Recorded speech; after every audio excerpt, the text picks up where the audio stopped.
ಮೈಂಡ್ಕಾಸ್ಟ್ಗೆ ಸ್ವಾಗತ. ನಾವು ಇಲ್ಲಿ ನಿಮ್ಮ ಮನಸ್ಸನ್ನು ಶಕ್ತಿಶಾಲಿ ಮಾಡುತ್ತೇವೆ ಮತ್ತು ನಿಮ್ಮ ಆತ್ಮವನ್ನು ಶಕ್ತಿಯುತವಾಗಿ ಮಾಡುತ್ತೇವೆ. ನಾನು ನಿಮ್ಮ ಅತಿಥಿ ಆರ್.ಜೆ. ವಿವೇಕ್. ಇಂದಿನ ವಿಶೇಷ ಸಂಚಿಕೆಯಲ್ಲಿ ಭಾರತೀಯ ಯುವಕರ ಮಾನಸಿಕ ಆರೋಗ್ಯದ ಬಗ್ಗೆ ಮಾತನಾಡಲು ನಮ್ಮೊಂದಿಗೆ ಇದ್ದರೆ ಬ್ರಹ್ಮಕುಮಾರಿ ಸಹೋದರಿ ಬಿ.ಕೆ. ಮಾನಸ. ಸ್ವಾಗತ ಸಹೋದರಿ. ಧನ್ಯವಾದಗಳು ವಿವೇಕ್ ಅಣ್ಣ. ನಿಮ್ಮೆಲ್ಲರ ಜೊತೆ ಮನಸ್ಸು ಮತ್ತು ಶಾಂತಿಯ ಕುರಿತಾಗಿ ಮಾತುಕತೆ ನಡೆಸಲು ಸಂತೋಷವಾಗುತ್ತಿದೆ. ಈಗಿನ ಯುವಕರು ಮಾನಸಿಕ ಒತ್ತಡ, ಚಿಂತೆ, ಡಿಜಿಟಲ್ ಪ್ರಪಂಚದ ಪ್ರಭಾವದಿಂದ ಮನಸ್ಸಿಗೆ ತೀವ್ರವಾದ ದಣಿವು ಮತ್ತು ಒತ್ತಡಕ್ಕೆ ಒಳಗಾಗುತ್ತಿದ್ದಾರೆ. ಈ ಸ್ಥಿತಿಯಲ್ಲಿ ರಾಜಯೋಗ ಧ್ಯಾನ ಹೇಗೆ ಸಹಾಯ ಮಾಡಬಹುದು?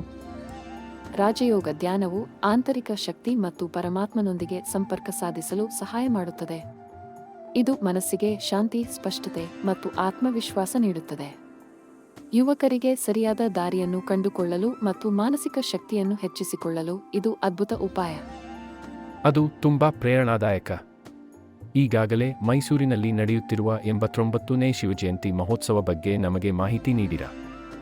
ಖಂಡಿತವಾಗಿಯೂ. ಪ್ರಜಾಪಿತ ಬ್ರಹ್ಮಕುಮಾರಿ ಈಶ್ವರೀಯ ವಿಶ್ವವಿದ್ಯಾಲಯದವರು ಮೈಸೂರಿನಲ್ಲಿ 19ನೇ ಫೆಬ್ರವರಿಯಿಂದ 2ನೇ ಮಾರ್ಚ್ 2025ರವರೆಗೆ ಜ್ಞಾನ ವಿಜ್ಞಾನ ಮೇಳ ಆಯೋಜಿಸಿದ್ದಾರೆ. ಈ ಕಾರ್ಯಕ್ರಮ ಭಾರತೀಯ ವಿದ್ಯಾಭವನ ಶಾಲೆಯ ಬಳಿ ಐಶ್ವರ್ಯ ಪೆಟ್ರೋಲ್ ಬಂಕ್, ಹುಣಸೂರು ರಸ್ತೆ, ಮೈಸೂರಿನಲ್ಲಿ ನಡೆಯುತ್ತಿದೆ. ಈ ಕಾರ್ಯಕ್ರಮವನ್ನು ಪೂಜ್ಯ ಭಾಷ್ಯ ಸ್ವಾಮೀಜಿ, ಯೋಗನರಸಿಂಹಸ್ವಾಮಿ ದೇವಸ್ಥಾನ, ಮೈಸೂರು, ಶ್ರೀ ಮಹೇಶ್ ಜೋಶಿ, ಕನ್ನಡ ಸಾಹಿತ್ಯ ಪರಿಷತ್ ಅಧ್ಯಕ್ಷ ಮತ್ತು ಮೈಸೂರಿನ ಬ್ರಹ್ಮಕುಮಾರಿ ನಿರ್ದೇಶಕಿ ಬಿ.ಕೆ. ಲಕ್ಷ್ಮೀ ಬೆಹೆನ್ ಜಿ ಉದ್ಘಾಟಿಸಿದರು. 20ನೇ ಫೆಬ್ರವರಿಯಂದು ನ್ಯಾಯಮೂರ್ತಿ ಸಂತೋಷ್ ಹೆಗ್ಡೆ ಜಿ, ಭಾರತೀಯ ಸುಪ್ರೀಂ ಕೋರ್ಟ್ ನಿವೃತ್ತ ನ್ಯಾಯಾಧೀಶರು, ಮಾಜಿ ಸೊಲಿಸಿಟರ್ ಜನರಲ್ ಮತ್ತು ಕರ್ನಾಟಕದ ಮಾಜಿ ಲೋಕಾಯುಕ್ತ ಈ ಮೇಳದಲ್ಲಿ ಬಂದು ಕಾಶಿ ವಿಶ್ವನಾಥ ದೇವಾಲಯದ ಪ್ರತಿಕೃತಿಗೆ ಭೇಟಿ ನೀಡಿ ರಾಜಯೋಗ ಧ್ಯಾನದ ಅನುಭವ ಪಡೆದರು. ಅವರು ಮೌಲ್ಯಾಧಾರಿತ ಜೀವನದ ರಹಸ್ಯ ಎಂಬ ವಿಷಯದ ಬಗ್ಗೆ ಪ್ರೇರಣಾದಾಯಕವಾದ ಉಪನ್ಯಾಸ ನೀಡಿದರು.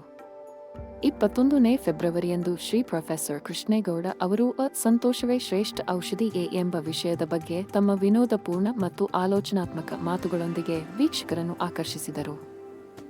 ಎಲ್ಲ ಗಣ್ಯರು ಮೈಂಡ್ ಸ್ಪಾನಲ್ಲಿ ಕಾರ್ಯನಿರತ ಜನರಿಗೆ ಸುಲಭ ರಾಜಯೋಗ ಧ್ಯಾನ ಎಂಬ 5 ನಿಮಿಷಗಳ ಧ್ಯಾನ ಅನುಭವಿಸಿದರು ಮತ್ತು ಅಂತರಂಗದ ಶಾಂತಿ ಮತ್ತು ಸಂತೋಷವನ್ನು ಅನುಭವಿಸಿದರು. ಅದ್ಭುತ. ಈ ಮಹೋತ್ಸವ ನಿಮ್ಮ ಜೀವನದ ಶಾಂತಿ ಮತ್ತು ಸಕಾರಾತ್ಮಕತೆಯನ್ನು ಬೆಳೆಸಲು ಅತ್ಯುತ್ತಮ ಅವಕಾಶ. ಇನ್ನು ಏನಿದೆ ಕಾರ್ಯಕ್ರಮದಲ್ಲಿ? ಈ ಕಾರ್ಯಕ್ರಮದಲ್ಲಿ ಹಲವಾರು ವಿಶೇಷ ಆಕರ್ಷಣೆಗಳಿವೆ. ವಿಶ್ವನಾಥ ಕಾಶಿ ದೇವಸ್ಥಾನದ ಪ್ರತಿಕೃತಿ, 21 ಅಡಿ ಎತ್ತರದ ರೂಬಿ ಶಿವಲಿಂಗ, ಮೈಂಡ್ ಸ್ಪಾ, ಕಾರ್ಯನಿರತ ಜನರಿಗೆ ಸುಲಭ ರಾಜಯೋಗ ಧ್ಯಾನ, ರೋಬೋಟಿಕ್ ಕುಂಭಕರ್ಣ, ಮೌಲ್ಯಯುತ ಆಟಗಳು ಮತ್ತು ಚೈತನ್ಯ ನವದುರ್ಗ ದೇವಿಯರ ದರ್ಶನ. ಸಹಜವಾಗಿ 5 ನಿಮಿಷಗಳ ಮೈಂಡ್ ಸ್ಪಾದಲ್ಲಿ ತೀವ್ರವಾದ ಆಂತರಿಕ ಶಾಂತಿ ಮತ್ತು ನೆಮ್ಮದಿಯ ಅನುಭವ ಪಡೆಯಬಹುದು. ಇದು ವ್ಯವಸ್ಥಿತ ಜೀವನ ನಡೆಸುವವರಿಗೆ ಮತ್ತು ಯೌವನಕ್ಕೆ ಬಹಳ ಅಗತ್ಯವಾದ ಅನುಭವ. ವೀಕ್ಷಕರೇ, ಇನ್ನು ನೀವು ಈ ಕಾರ್ಯಕ್ರಮಕ್ಕೆ ಹೋಗಿಲ್ಲವೇ? ತಕ್ಷಣ ಹೋಗಿ. ಇದು ಮಾರ್ಚ್ 2ರವರೆಗೆ ಮಾತ್ರ ನಡೆಯಲಿದೆ. ನೀವು ಈ ಅದ್ಭುತ ಅವಕಾಶವನ್ನು ತಪ್ಪಿಸಿಕೊಳ್ಳಬೇಡಿ. ಹೌದು, ಇದು ನಿಮ್ಮ ಆತ್ಮಶಕ್ತಿ, ಮನಸ್ಸಿನ ಸಮತೋಲನ ಮತ್ತು ಜೀವನವನ್ನು ಶಕ್ತಿಯುತ ಮಾಡಿಕೊಳ್ಳಲು ಸೂಕ್ತ ಅವಕಾಶ. ಇದು ಸಂಪೂರ್ಣ ಉಚಿತ ಮತ್ತು ಎಲ್ಲರಿಗೂ ಮುಕ್ತವಾಗಿ ತೆರೆದಿದೆ. ನಿಮ್ಮ ಕುಟುಂಬ ಮತ್ತು ಸ್ನೇಹಿತರೊಂದಿಗೆ ಬನ್ನಿ, ಸತ್ಯ, ಶಾಂತಿ ಮತ್ತು ಆನಂದವನ್ನು ಅನುಭವಿಸಿ. ಸಹೋದರಿ ಮಾನಸ, ಈ ಅಮೂಲ್ಯ ಮಾಹಿತಿಗಾಗಿ ಧನ್ಯವಾದಗಳು. ವೀಕ್ಷಕರೇ, ಈ ಅವಕಾಶವನ್ನು ಕಳೆದುಕೊಳ್ಳಬೇಡಿ. 2ನೇ ಮಾರ್ಚ್ಗಿಂತ ಮೊದಲೇ ಮೈಸೂರಿನ ಜ್ಞಾನ ವಿಜ್ಞಾನ ಮೇಳದಲ್ಲಿ ಪಾಲ್ಗೊಳ್ಳಿ. ಧನ್ಯವಾದಗಳು ವಿವೇಕ್ ಅಣ್ಣ. ಶಾಂತಿಯುತ ಮತ್ತು ಸದೃಢ ಮನಸ್ಸು ಸಂತೋಷಕರ ಜೀವನದ ಮೂಲಾಧಾರ. ನಿಮ್ಮೆಲ್ಲರಿಗೂ ಈ ದಿವ್ಯ ಮಹೋತ್ಸವದಲ್ಲಿ ಭೇಟಿಯಾಗುತ್ತೇವೆ. ಇಂದು ಮೈಂಡ್ ಕಾಸ್ಟ್ನ ಸಂಚಿಕೆ ಮುಗಿಯಿತು. ಸಕಾರಾತ್ಮಕತೆ ಕಾಯ್ದುಕೊಳ್ಳಿ, ಮನಸ್ಸಿಗೆ ಶಾಂತಿಯನ್ನು ನಿಮ್ಮದನ್ನಾಗಿ ಮಾಡಿಕೊಳ್ಳಿ ಮತ್ತು ನಿಮ್ಮನ್ನು ಈ ಮಹೋತ್ಸವದ ಭಾಗವಾಗಿಸಿಕೊಳ್ಳಿ. ನಾನು ಆರ್.ಜೆ.